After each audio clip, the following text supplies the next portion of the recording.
এমনও মানুষ আছে যে রাস্তা দিয়ে চলে গেলে লোক তাকে ফুল ছড়িয়ে নিয়ে যায়, আর এমনও লোক আছে যে রাস্তা দিয়ে চলে গেলে লোক তাকে ডেকে বলে ওই চোর। আপনি ঠিক করবেন, আপনি চোর ডাক শুনবেন না সাধু ডাক শুনবেন, ওটা আপনার। হ্যাঁ, ওটা আপনার। মনে রাখবেন সব সময়ের জন্য, যার টাকা নেই সে ভগবানকে ডাকে, আমায় টাকা দাও, হে আমায় টাকা দাও, খেয়ে বাঁচি। যার টাকা নেই সে ভগবানকে ডাকছে, যার টাকা ছিল সে টাকা বাথরুমে রেখে দিয়ে জেলে গিয়ে বসে আছে, সে ভগবানকে ডাকে, আমায় ছাড়ি দাও, আমায় ছাড়ি দাও।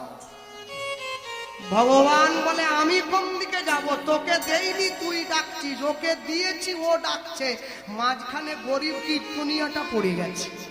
আমি ভগবানকে বলি প্রভু তুমি আমাকে একটু টানে রেখো, কেন জানো, টানে রাখলে তোমার দিকে একটু টান থাকবে। হ্যাঁ, এমন দিও না যেন না খেয়ে মরতে হয়, আবার এমন দিও না যেন টাকা বাথরুমে রেখে দিয়ে জেলে চলে যেতে হয়।